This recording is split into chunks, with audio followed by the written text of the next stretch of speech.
Welcome to the Learning Pines YouTube. We hope this video helps.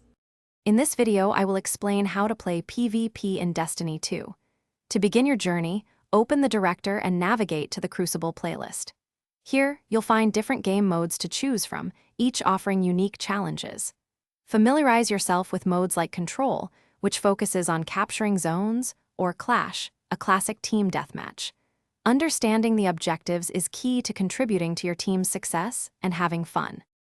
Destiny 2 PvP, known as the Crucible, features diverse modes. Control requires your team to capture and hold 3 zones to earn points, while elimination modes challenge you to wipe out the opposing team with limited lives. Your loadout is crucial. Experiment with different weapons and armor to find combinations that complement your playstyle. Consider pairing a long-range weapon with a close-quarters option for versatility in combat. To excel in the Crucible, always try to stick with your teammates.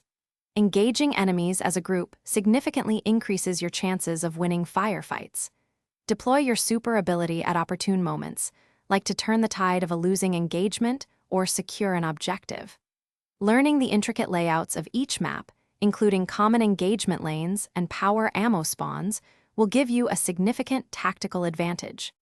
For advanced play, mastering your Guardian's movement, including sliding and using vertical space, is vital for outmaneuvering opponents. Effective communication with your team, calling out enemy positions and coordinating pushes, can be the difference between victory and defeat. Remember, practice is essential for improvement. Also, check the description below for a link to those fantastic leak-proof meal prep containers and other great deals. Keep refining your skills and adapting to the ever-changing meta to dominate the Crucible. Thanks for watching. Consider subscribing if we helped you.